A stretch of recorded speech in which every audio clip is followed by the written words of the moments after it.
नमस्कार दोस्तों, स्वागत है आपका अपने YouTube चैनल ध्रुवी क्लासेस में। जैसा कि मैंने कल आपसे कहा था कि अब हमेशा रेगुलर क्लासेस लगेगी, तो बस उसी अपने वादे को निभाने के लिए मैं आज नए से शुरुआत की है मैंने। आज हम रचनाओं से शुरुआत कर रहे हैं जो हमारे हिंदी साहित्य के इतिहास के साथ जुड़ी थी। तो उसमें कुछ रचनाएं हैं जो अभी इसी सिलेबस में नए में जुड़ी है, तो हम उन रचनाओं के बारे में बात करते हैं और आप देखिएगा। और हो सके तो पेन रजिस्टर ज़रूर लेके बैठे, क्योंकि मैं कुछ ऐसी चीज़ें बताऊंगी जो आपको मदद करेगी उन सवालों को सॉल्व करने में। जैसे सवाल पूछे जाते हैं कई बार है ना, हम सिर्फ लेसन को पढ़ तो लेते हैं लेकिन उसके भाव को समझ नहीं पाते, और जब तक भाव समझ में नहीं आएगा हम उसकी जो पृष्ठभूमि है वो नहीं समझ पाते हैं कि ये रचनाएं क्यों इसमें जोड़ी गई और ये कहना क्या चाहता है। क्योंकि ये 10-10 पेज का या 15 पेज के तो ये कहानियाँ और इनके उपन्यास और ये सब होते हैं, इतने निबंध इतने बड़े बड़े, और कई बार इतनी भाषा इतनी वो क्लिष्ट होती है कि हम समझ नहीं पाते हैं उसके भावार्थ को कि लेखक क्या कहना चाहता है इस कहानी में, और उसका इस कहानी को देने का या इस कहानी के लिखने के पीछे का भाव क्या था। तो आप कोशिश कीजिएगा कि पेन रजिस्टर लेके बैठे, मैं जो चीज़ें अलग से बता रही हूँ आप उनको नोट डाउन करते जाइएगा। और कहानी मैंने यहाँ पे डाली तो है आपके साथ, और आज इसका फर्स्ट भाग है, सेकंड भाग मैं कल दूंगी, क्योंकि इतनी बड़ी कहानी है और इसके इतने भाव हैं तो हम एक ही दिन में इसको नहीं समझा सकते, और ऐसे घास काटने से मज़ा नहीं आएगा। अगर पढ़ना है समय लगेगा, अच्छा पढ़ना है, कंटेंट अच्छा चाहिए, तो आपको थोड़ा सा तो सब्र रखना पड़ेगा। ठीक है, तो कहानी की शुरुआत करते हैं। बाकी कहानी आप नेट से या आपके पास जो भी कोई बुक है आप वहाँ पे भी एक बार का पढ़ लीजिएगा, बाकी मैं तो यहाँ पे दे ही रही हूँ। ठीक है, मैंने भी इसे डाउनलोड ही की है, तो अगर कुछ मिस्टेक हो तो थोड़ा कर लीजिएगा। और बाकी वैसे है नहीं, इसमें पढ़ाने में कोई प्रॉब्लम नहीं है, बस कहानी का है, तो कहानी आप कहीं से भी देख के एक बार रीड कर लीजिएगा या जो भी आपके पास पुस्तक है। शुरुआत करते हैं। सबसे पहले तो अपन ने आज ली है मनु भंडारी की यही सच है, ये कहानी है। आप ये भी चीज़ें हमेशा ध्यान रखिए कि आप जो पढ़ रहे हैं वो रचना किस विधा की है। आप निबंध में पढ़ रहे हैं या उपन्यास पढ़ रहे हैं या कोई रेखा चित्र है, संस्मरण है, या जो जिस प्रकार की भी विधा है वो ज़रूर ध्यान रखें। कई बार बिल्कुल सीधे सटीक सवाल आ जाते हैं कि जो मनु भंडारी की यही सच है क्या है, निबंध है, लेख क्या है, इस प्रकार की भी रचनाएं आ जाती है। तो ये कहानी है मनु भंडारी की। अब इसके बारे में थोड़ी बात करते हैं, क्योंकि मनु भंडारी पर भी सवाल आ सकते हैं। तो सबसे पहले ये है कि इनका जो मूल नाम है वो है महेंद्र कुमारी। ठीक है, और इनका जो अधिकांश भाग है वो अजमेर में निकला है। और ये जो एक नई जो कहानी है जो 1950 के बाद में का समय है, उस प्रकार की लेखिका है, और इन्होंने जो महिला है या स्त्री विमर्श कर सकते हैं उस पर एक बेमिसाल कहानी दी है। जो ये यही सच्ची कहानी, वो बहुत अच्छी कहानी उसमें इस प्रकार की है कि यहाँ इसमें 3 पात्र हैं। ठीक है, और ये जो कहानी है वो 1966 में लिखी है। आप जो भी पेन पेपर या अगर आपके पास कोई गाइड है जहाँ से आप पढ़ रहे हैं तो उसमें ये चीज़ें नोट डाउन करते रहिए, क्योंकि वहाँ मिल सकती है, लेकिन अगर ना मिले तो आप उसके साथ साथ कुछ चीज़ें लिखते जाइए। ठीक है, तो ये 1966 में इसका प्रकाशन वर्ष है। ठीक है, और ये इसी कहानी पे एक रजनीगंधा नाम से एक मूवी बनी है, उसे बेस्ट फिल्म अवार्ड भी मिल रखा है, तो वो चाहे तो आप वो भी सर्च करके देख लीजिएगा। और इनका एक आपका बंटी करके इनका वो जो रचना है वो ख्याति का बहुत ही प्रमुख आधार बना इनके लिए। अब ये देखिए कि ये जो कहानी है वो सबसे पहली तो बहुत अच्छी बात है इसकी कि डायरी शिल्प में है। अब डायरी शिल्प में कैसे कि इसमें जो लेखिका है दीपा, वो क्या है कि उसने अपने आप से, जैसे हम कई बार खुद से बातें करते हैं ना अपने अंतर्मन से, तो वैसे वो बात करती है, खुद पे ही खींचती है, खुद से ही बातें करती है अगर वो कहीं अकेली होती है। तो इस प्रकार की शैली में, यानी उत्तम पुरुष में लिखी गई है, डायरी शिल्प की प्रकार की है। तो पूछा जा सकता है बिल्कुल कि ये किस प्रकार का शिल्प है। ठीक है, तो ये डायरी शिल्प की है, उत्तम पुरुष में है। इसके 10 भागों में विभक्त है ये कहानी। इसके जो 6 भाग है वो कानपुर में है, और जो 4 भाग है वो कलकत्ता में।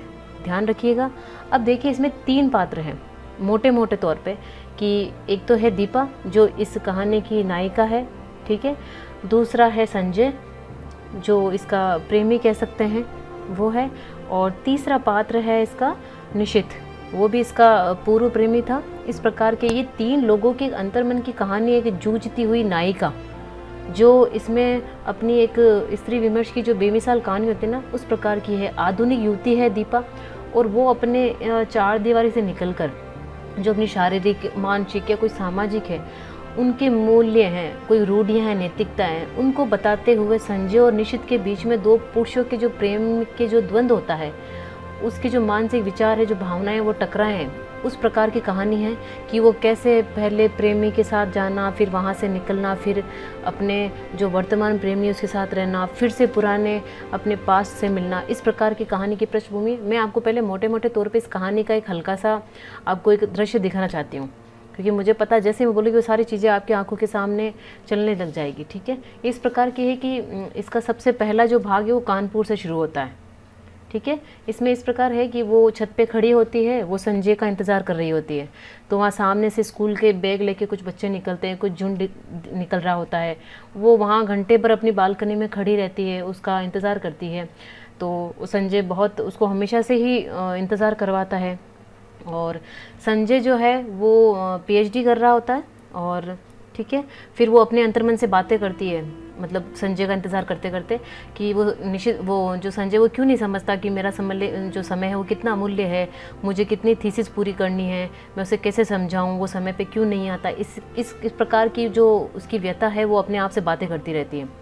अब ये है इसमें कि फिर वो संजय आता है, और संजय की सबसे खास बात इसमें ये है कि वो जब भी आता है दीपा से मिलने, तो वो हमेशा उसके लिए रजनीगंधा के फूल लाता है। शायद इसी वजह से जो मूवी बनी थी इसी कहानी पे, वो रजनीगंधा के नाम से ही बनी थी। वो हमेशा रजनीगंधा के फूल लाता है। ध्यान रखिएगा, रजनीगंधा के जो फूल है वो सफ़ेद कलर के होते हैं। तो दीपा को क्या है कि उसकी जो खुशबू थी वो बहुत ज़्यादा पसंद थी। वो जब भी आता उसके लिए वो हमेशा लेके आता था। और वो उन्हीं से ही उसको, अगर दीपा गुस्सा होती या कुछ और होता तो वो हमेशा मना लेता था, वो बड़े प्रेम से उसको रखता था। तो ठीक है, इस प्रकार वो, और दीपा को भी उसके जो लाए हुए फूल उसको ऐसा लगते थे कि ये फूल नहीं, मात्र मतलब संजय की आंखें हैं जो मुझे कमरे में हर जगह से देखती रहती है, इस प्रकार का वो एक ख्याली बनाती थी।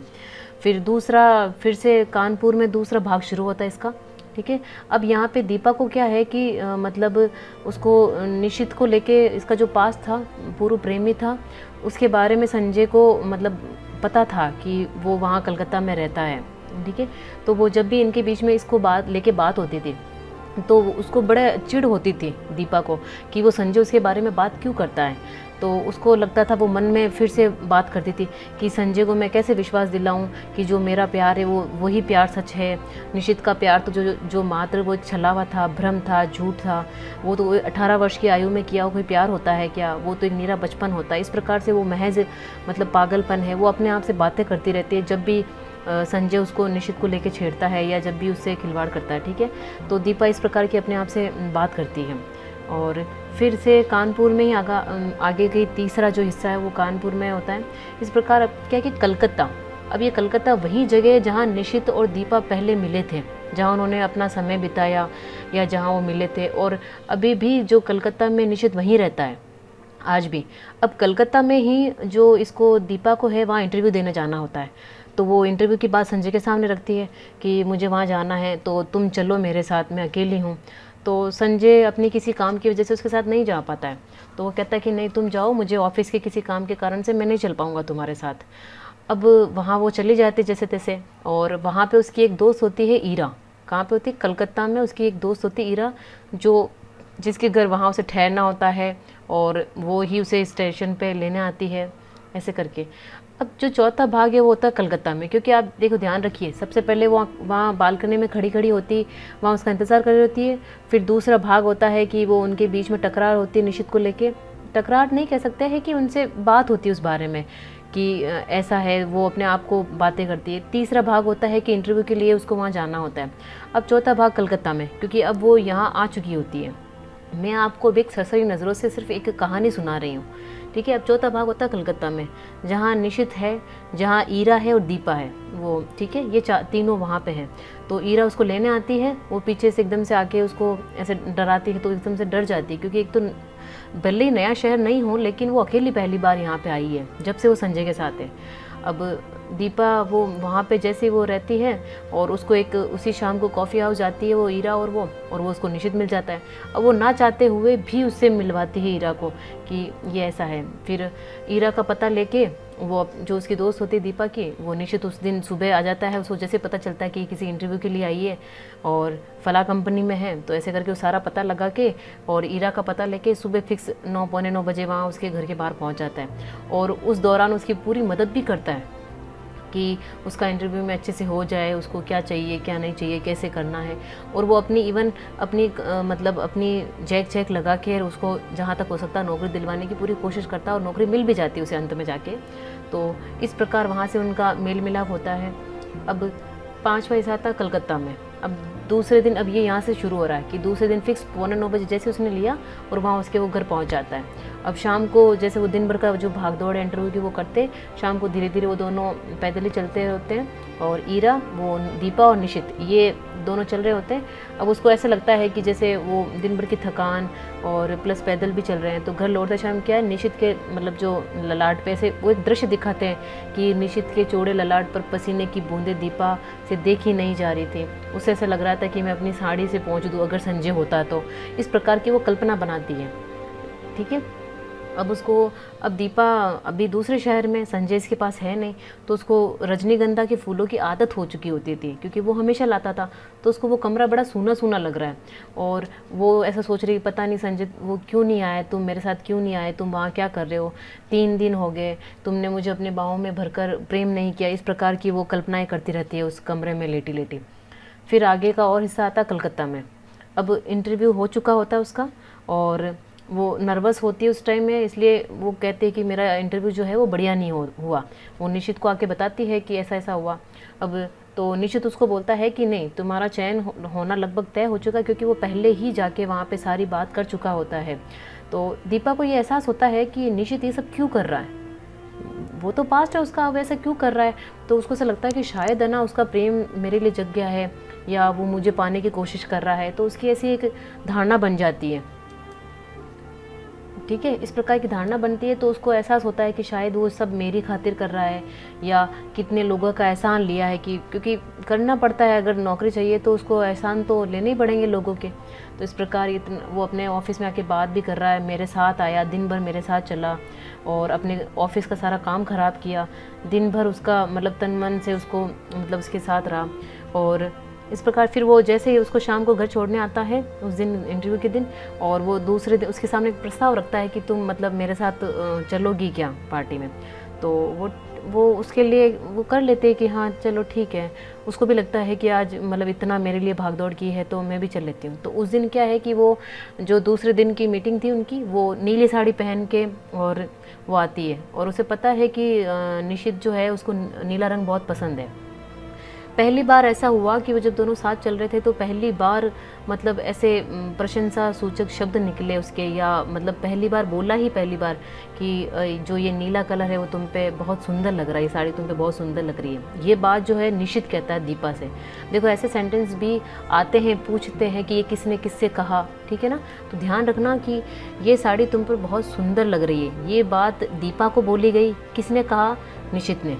ठीक है, नीली साड़ी, नीली कलर की साड़ी पहन रखी थी उसने।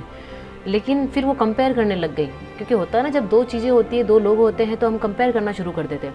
तो उसको ऐसा लगा कि संजय ने मुझे कभी किसी चीज़ के लिए प्रशंसा नहीं करी। वो वहाँ के कंपेयर करने लग गई, मतलब उसको लगा कि मेरे तो कान सुनने को तरस जाते हैं कि वो मेरे ऐसी प्रशंसा करे कभी।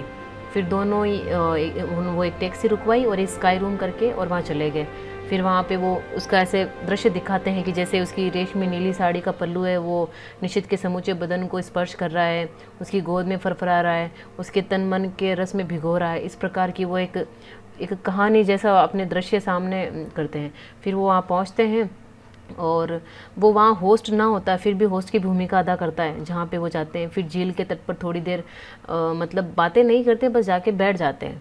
तो दीपा को लगा कि शायद ये अब कुछ कहेगा, अब कुछ कहेगा, ऐसे कर करके वो सारा समय निकल जाता है। और धीरे धीरे उसकी जो मन में जो घृणा का भाव था, क्योंकि वो उसका पास था, वो दोनों अलग हो गए, तो जो घृणा का भाव था वो धीरे धीरे अब मतलब कम हो रहा दीपा का, क्योंकि वो उसके साथ रह रही है कुछ दिनों से। तो ऐसे करके और उसके सामने एकदम से आंखों के सामने जो पिछला सब कुछ था वो सारा ऐसे तैरने लग जाता है।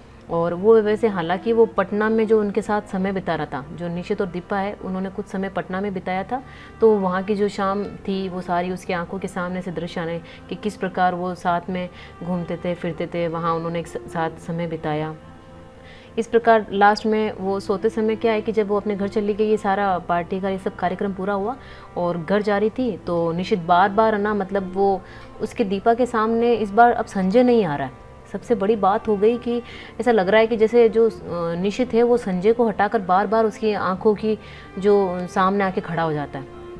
तो ये बड़ी विडम्बना थी, उसके मन में बड़ा द्वंद्व चल रहा था इन दोनों को लेके कि ये सब क्या हो रहा है। ठीक है, फिर आगे कलकत्ता पे ही दृश्य आके दिखाते हैं।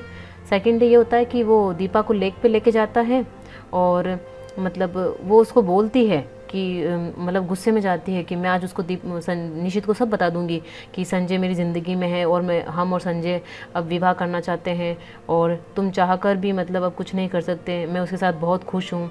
ऐसे करके वो अपने मन में ये सब सोच के जाती है कि मैं निशित को बता दूंगी, पर वो उसको कह नहीं पाती है।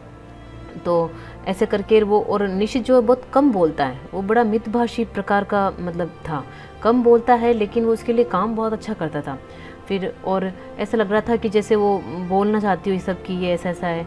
और फिर पर वो वहाँ जैसे जाती है, निशित उसके सामने खड़ा होता है तो वो सारी रचनाएं बिल्कुल सारी उल्टी हो जाती है। वो ऐसा लगता है कि मैं उसको ऐसा बोल दूँ कि मतलब मैं तुमसे आज भी प्यार करती हूँ, मैं तुम्हारी ही हूँ। ऐसा करके उसकी मतलब उसकी स्थिति जो हो जाती है कि ऐसे द्वंद्व में फंस जाती है कि क्या ये सच है या वो सच है, या क्या संजय मेरा मतलब संजय के साथ सही है या निशित के साथ सही है। ऐसी कि उवा पो की कहानी है ये एक युवती की। आप समझ रहे होंगे जैसे मैं बता रही हूँ कि वो किस प्रकार उसके संजय के साथ भी रहती है, निशित के साथ भी रहती है।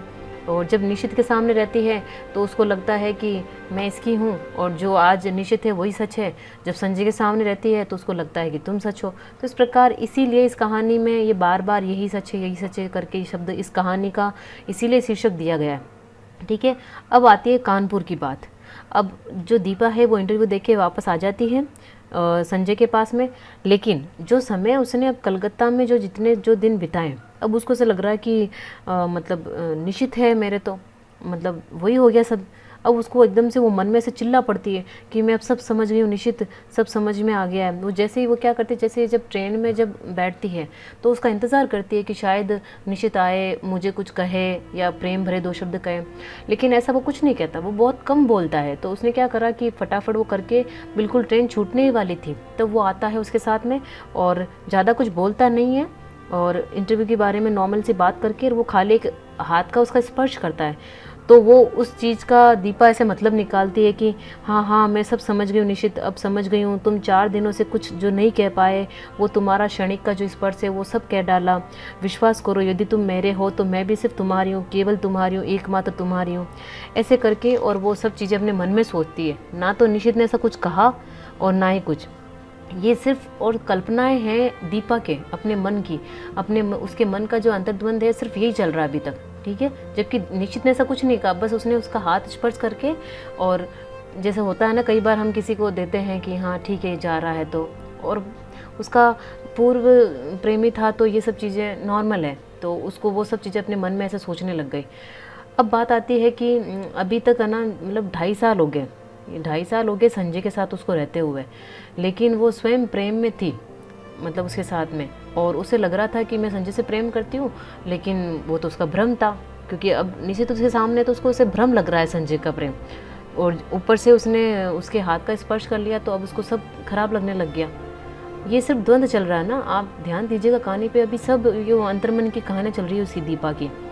अब ये होता है कि वो जब कानपुर से वापस वो कानपुर पहुँचती है और वहाँ जैसे वो गेट खोलती है तो उसको लगता है, उसका लेटर मिलता है संजय का कि मैं कटक जा रहा हूँ किसी ऑफिस के काम से, 4-5 दिन में लौट आऊँगा। ठीक है, ये वो लेटर लिख के और उसके वहाँ लिफाफे में बंद करके छोड़ के चला जाता है। वो जैसे जाती है गेट खोलती है उसको वो लेटर मिलता है और वो पढ़ के और ठीक है बैठ जाती है। अब आज ऐसा हुआ कि वो उसको कानपुर आए हुए 4 दिन हो गए, लेकिन है ना वहाँ से उसके कोई मतलब उसको लेटर नहीं आया। वो मतलब उसके निशित का आज भी अभी भी इंतज़ार कर रही है कि शायद उसको निशित कुछ लिखे, कुछ उसके लिए बोले या अपने मन की बात करे। हाँ, फिर एक लेटर आया ईरा का, उसमें ये था कि कॉन्ग्रेचुलेशन और तुम्हारी जो इंटरव्यू है तुम उसमें सेलेक्ट हो गई हो। अब उसको इस लेटर के लिए भी उसको उम्मीद थी कि शायद ये निशित लिखेगा, लेकिन लिखा ईरा ने, क्योंकि निशित ने ईरा को बता दिया कि तुम मतलब उसे ये बात बता देना दीपा को कि उसका इंटरव्यू में सिलेक्शन हो गया, ठीक है, नियुक्ति हो गई थी उसकी। फिर ये आया कि कानपुर से एक लेटर आया था, लेकिन उसमें ये लिखा था, कुछ दिन बाद में उसको निशित का पत्र मिला, उसमें बिल्कुल उसको बधाई दी सिंपल सी, ठीक है, और लास्ट में से लिखा था कि शेष फिर।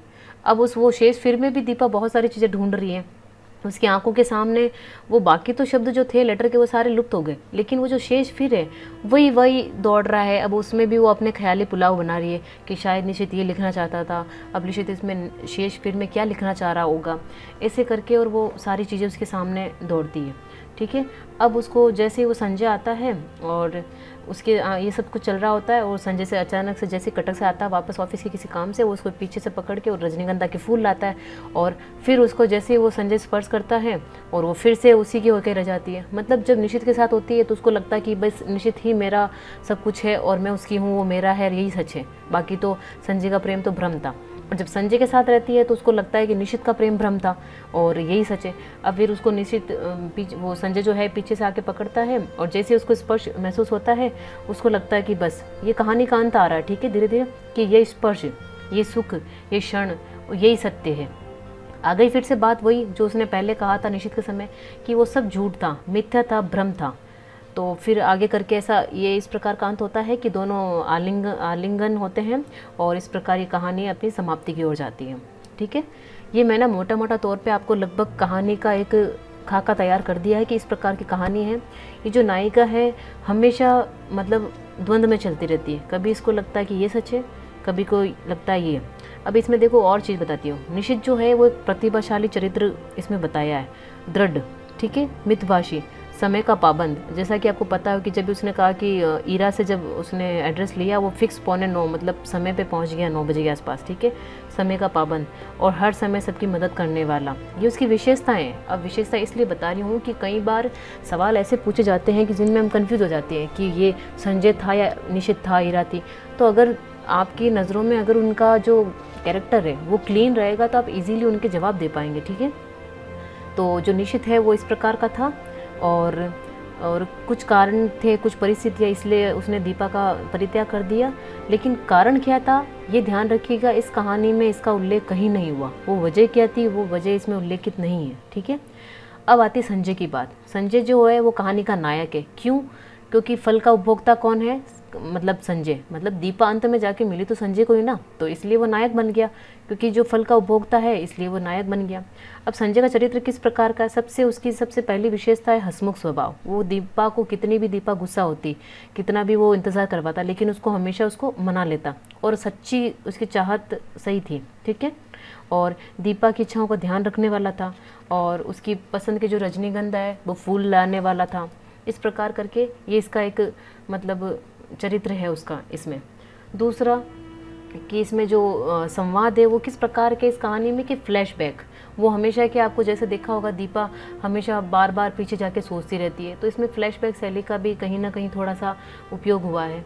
और इसमें अब देखिए कहानी में किन किन जगहों के नाम आए, ये थोड़ा ध्यान रहना चाहिए। ये सवाल ऐसे ही बनते हैं, हम पूरी कहानी पढ़ के भी कई बार उस कहानी के जो सवाल आते हैं वो जवाब नहीं दे पाते, इसीलिए क्योंकि हम सतर्क होकर नहीं पढ़ पाते।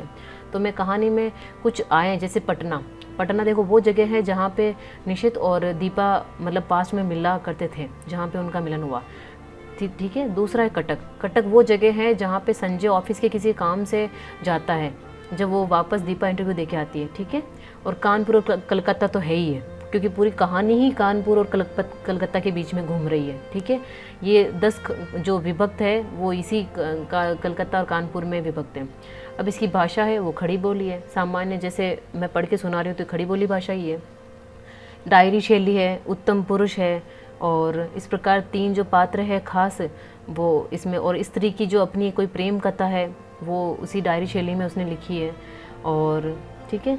और बाकी जो बार बार एक सेंटेंस आता है इसके अंदर कि दीपा का जो कथन है ना कि मुझे लगता है ये स्पर्श, ये सुख, ये क्षण यही सत्य है, बाकी सब झूठ था, मिथ्या था, भ्रम था। तो ये क्या है, दीपा अपने अंतर्मन में चलता रहता है, तो ये दीपा ही अपने आप से खुद से बातें करती है। तो ऐसा पूछा जा सकता है कि ये लाइन किसके लिए, ये वो किसी को नहीं कहती, वो सिर्फ अंतर्मन से बातें करती है, ठीक है। और इसमें जो बड़े बड़े जो बिंदु थे वो मैंने लगभग आपको सारे बता दिए। और अब हाँ, ये देखिए एक ये चीज़ है इसमें कि ये जो ईरा थी वो वहाँ ज़्यादा देर कॉफ़ी हाउस में क्यों नहीं रुकी और निशित से बातें क्यों नहीं की, वो निकल क्यों गए जब उन्होंने उसका मतलब इंट्रोडक्शन करवाया था। इसलिए क्योंकि उसका जो बेटा था मुन्नू, वो मतलब घर पे अकेला था, जो ईरा का पुत्र था, तो वो उसको चिंता सता रही थी, इसलिए वो ज़्यादा देर वहाँ कॉफ़ी हाउस में रुके नहीं और फटाफट ईरा और जो ये दीपा थे वो फटाफट निकल गए। और वो धर्मतल्ला तक लगभग निशित भी उनके साथ पैदल चला था कॉफ़ी हाउस से, ठीक है। और 9 बजे का उसने वादा किया था आने का, लगभग 10 मिनट पहले आ गया था निशित वो उसको दीपा को लेने के लिए। और जो उसकी सैलरी थी वो लगभग है ना मतलब 300 के आसपास ऐसा बताते हैं कि वो ईरा ऐसे बोलती है कि ये तो लोग तो 150 रुपये की नौकरी के लिए खुद मिनिस्टर तक की मतलब सिफारिश लगा लेते हैं, यहाँ तो जॉब 300 रुपये की है। तो इस प्रकार पूछा जा सकता है, हमें ध्यान रखना चाहिए। और दीपा को आदत थी संजय के लाए फूलों को निहारने की, उसको ऐसा लगता था कि संजय मुझे देख रहा है इन आँखों से, ठीक है। और जो दीपा और जो निशित है वो पार्टी के लिए कहाँ जाते हैं, स्काई रूम में टैक्सी से जाते हैं। ये ध्यान रखिएगा कहाँ जाते हैं, स्काई रूम में। ऐसे और कोई 2-4 नाम देके पूछ ले कि कहाँ गए थे।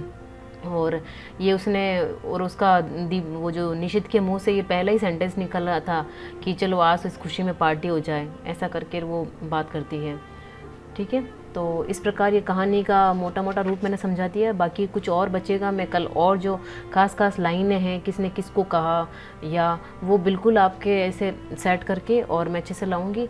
और ये देखिए कहानी है, अगर आप चाहे तो यहाँ से भी पढ़ सकते हैं इसको, वीडियो को रोक रोक के। और चाहें तो आप कहीं ऑनलाइन साइट में या जहाँ पे भी आपके पास कोई हो सोर्सेस, चाहे आपकी बुक हो या कोई गाइड हो, आप वहाँ से भी पढ़ सकते हैं। बाकी यहाँ पे तो है, आप देख लीजिए एक बार, ठीक है। मैं आपको पूरा दिखा देती हूँ और बताइएगा ज़रूर कि जो मैंने आपको एक मोटा मोटा तौर पे कहानी की सुनाई है वो कैसी क्या लगी, इसमें कुछ नया सीखने को मिला क्या, कुछ ऐसा था जो आप अगर नॉर्मली अगर किसी कहानी को पढ़ते तो वो शायद आपको ऐसे नहीं समझ में आती कि। और इससे भी अच्छा कल और बताऊंगी कि किस सेंटेंस को बोलते टाइम वो उसकी मनस्थिति कैसी थी, वो वहाँ पे क्या सोच रही थी। तो जो लेखिका का जो भाव था वो वहाँ पे कल सेकंड वीडियो में मैं और बताऊंगी आपको, ठीक है। इस प्रकार ये कहानी है। और नेक्स्ट के हमेशा वीडियो देखते रहे, अपनी पेन और डायरी ज़रूर मेंटेन करें ताकि जो भी चीज़ मैं बताऊं अलग से वो आप उसमें ऐड करते रहें, उसको बताते रहें, ठीक है। मिलते हैं नेक्स्ट वीडियो में। और ये कहानी है, आप एक बार इसको देख लीजिएगा, कोई कमी लगे या कोई चीज़ हो तो कमेंट में ज़रूर बताइएगा। बाकी इस कहानी को पूरे में ढंग से कल जो खास खास बातें हैं, बाकी कहानी एक बार आप पढ़ के ज़रूर आइएगा, ठीक है। मिलते हैं नेक्स्ट वीडियो में इसके सेकंड पार्ट में। और चैनल को सब्सक्राइब कीजिए, वीडियो को लाइक कीजिए, हो सके तो अगर कोई फर्स्ट ग्रेड का हिंदी का आपका तैयारी करने वाला है तो उसे शेयर भी कीजिए। जय हिंद, नमस्कार।